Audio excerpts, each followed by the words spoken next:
네, 안녕하세요.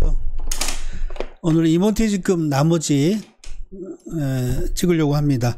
다 못 찍을 것 같고요. 몇 개 이제 안 남은 것 같아요. 퇴직금 몇 개 안 남았고 이제 그거 마무리하고 다음 목차로 넘어가도록 하겠습니다. 세부담의 절대 강자 임원퇴직금이고요. 24년판 절세 설계 컨설팅 내용으로 원고로 강의할게요. 오늘도요. 네. 그래서 임원퇴직금이 이제 한 거의 뭐 3분의 2 정도 한 것 같아요. 그래서 오늘은 무보수 기간, 무보수 기간에 대한 근속기간 산입 여부하고요. 그 다음에 이제 총급여 계산하는 부분. 그러니까 우리 이제 임원퇴직금 지급 규정이 뭐 일반적으로 지금은 이제 다 퇴직 직전 3년 평균 급여를 기준으로 준다라고 정하잖아요. 이제 그랬을 때 회사가 대표나 임원이 퇴직하는 그때 회사가 어려워질 때 무보수로 하는 경우가 많이 있거든요. 뭐 건보료 내는 것도 아깝고 회사에 뭐 돈도 없고 그래서 무보수로 하는 경우가 있는데 이제 그럴 때 임원퇴직금 지급 관련된 조세 문제를 한번 보도록 하겠습니다. 무보수 기간의 근속기간 산입 여부부터 한번 볼까요? 근속기간 산입 여부. 교재는 453페이지에 있습니다. 쭉 근무를 하시다가 회사가 어려워가지고 무보수로 근무를 하신 거예요. 물론 경영은 그러니까 근무를 실제로 하셨겠죠. 이제 근무를 실제로 하셨는데 보수만 무보수인 상태인 거죠. 이럴 때 요 근속기간이 퇴직금 지급하는 그 근속기간에 포함이 되느냐 관련된 문제인데요. 관련 얘기가 나와 있죠. 당연히 근무를 하신 거니까 근무 연수에는 당연히 포함돼야 되겠죠. 그래서 임원퇴직금 그러니까 무보수일지라도 근속기간에 대한 계산은 실제 근로를 계속 제공한 총 기간으로 한다라고 되어 있는 거죠. 이 얘기의 특징이죠. 얘기는 이제 다만 부당이익 계산 부인 대상이 되는 경우에는 그러지 않는다라는 거죠. 그러니까 대개는 근무를 하면 보수를 받겠죠. 네, 받는데 무보수로 해놓고 이제 뭐 실제로는 딴지를 했으면서 뭐 근무했다고 주장하는 뭐 그런 부당한 행위는 당연히 부인되는 게 맞겠죠. 그래서 정말 이제 근무는 계속 다른데 뭐 사업을 하거나 다른데 근무를 하지 않고 회사가 어려워서 무보수로 하는 경우에는 근속기간은 당연히 포함된다라는 겁니다. 실무 메시지 무보수로 근무하더라도 당연히 계속 근무한 총기간으로 하는 거고요. 다만 이 무보수 기간이 주의할 점이 있는 게 뭐냐면 퇴직 시점에 임박해서 무보수로 하는 경우에는 조금 주의할 필요가 있습니다. 이 회사 이제 지급 규정의 이제 내용이 어떻게 되어 있느냐에 따라서 이제 물론 달리 적용될 수도 있겠지만 어쨌든 퇴직 직전 뭐 이렇게 무보수를 하는 경우에는 우리가 미리 좀 고려해야 될 사항이 있다라는 겁니다. 이제 그게 요 무보수 기간의 총급여 부분입니다.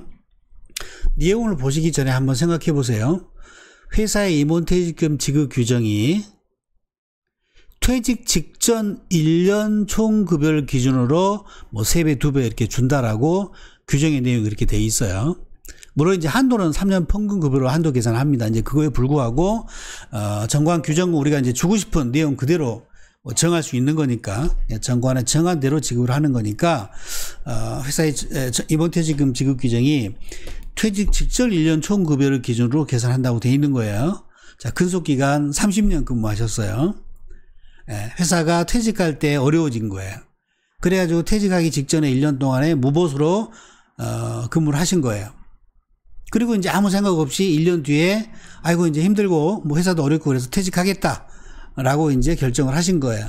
자, 이제 그러면 퇴직금을 계산해야 될 거 아니에요. 자, 정관을 딱 꺼내봤어요.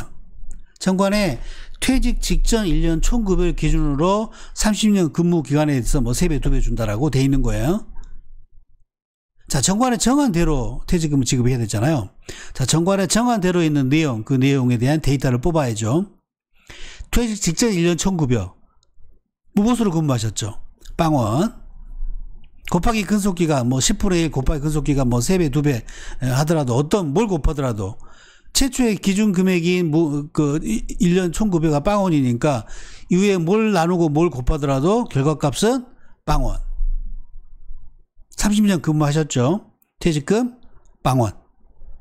그러니까 이런 황당한 참담한 일이 생길 수 있는 거죠. 그러니까 그래서 무보시간의 총급여 부분은 퇴직에 임박해서는 굉장히 주의하셔야 된다라는 겁니다. 보시면 무보수 기간 동안의 급여 상당액은 퇴직한 날부터 소급 3년 총급여에 포함되지 않는 것이다. 그러니까 지급하는 그 내용을 물리 해석을 하게 되면, 글자 그대로의 내용을 물리 해석을 하게 되면 지급받은 총급여를 기준으로 계산을 해야 되니까, 지급받은 금액이 빵원이라고 그러면 당연히 이후의 결과값도 빵원이 나온다는 거죠. 이게 국세청의 유권 해석이 지금 나와 있고요. 나와 있고 대부분 판시 사항을 들고 있죠. 이게 세법 해석 사례 집에 수록된 국세청의 유권 해석이거든요. 거기에 이제 이 얘기를 언급하죠. 대법원에서 자, 조세 법률주의 원칙상 과세 요건이거나 비과세 요건, 이런 뭐 감면 요건 이런 것들을 막론하고 조세 법규 해석은 특단의 사정이 특별한 사정이 없는 한 법문대로 해석해야 된다는 거예요. 그 정관상 적힌 대로 해석하면 지급받은 급여가 없다고 그러면 빵원으로 계산할 수밖에 없다라는 겁니다. 그래서 무보수로 근무한 기간 동안의 급여 상당액은 세법상으로는 발생하지 아니한 소득으로서 지급받은 총급여에 포함될 수 없는 것이다라는 거죠. 실무 메시지에 뭐 그런 내용 써놓은 겁니다. 첫 번째가 무보수인 기간 동안은 지급받은 총급여는 포함될 수 없다. 그래서 퇴직을 앞둔 임원이 회사 경영 상황이 악화되어 무보수로 근무를 하고 있다면 상황에 따라서는, 그러니까 정관의 내용에 따라 이제 달라지겠죠. 그러니까 정관에 지급할 내용이 퇴직 직전 3년 평균 급여를 기준으로 지급한다라고 했으면 우리가 이제 실제 이제 실무는 퇴직 직전 1년만 무보수로 근무하셨다 그러면 평균을 내니까 직전 2년 동안 급여가 있잖아요. 이제 그런 평균이 좀 낮아지는 효과가 생길 수 있겠죠. 그래서 그런 어쨌든 정관의 내용에 따라서 지급이 일부 이제 발생할 수도 있지만 정관에 정한 그 내용의 어떤 그 근무 기간, 지급 대상으로 기간으로 정해진 그 기간 동안에 만약에 무보수로 근무하셨다라고 하면 지급할 퇴직금이 영원인 상태가 될 수 있다. 그래서 기업 실무자나 컨설팅을 수행하시는 분들은 플래닝을 수행하실 때 그러니까 이 점을 정말 유의 있게 고려하셔서 실무 처리를 하셔야 될 겁니다. 네. 다른 부분 파견기본 1,900 이것들 한번 읽어보시면 됩니다. 이거 다 포함됩니다. 포함되고 그다음 이제 이후에 있는 내용들은 다음 차수에 또 찍어서 올리도록 하겠습니다. 수고하셨습니다.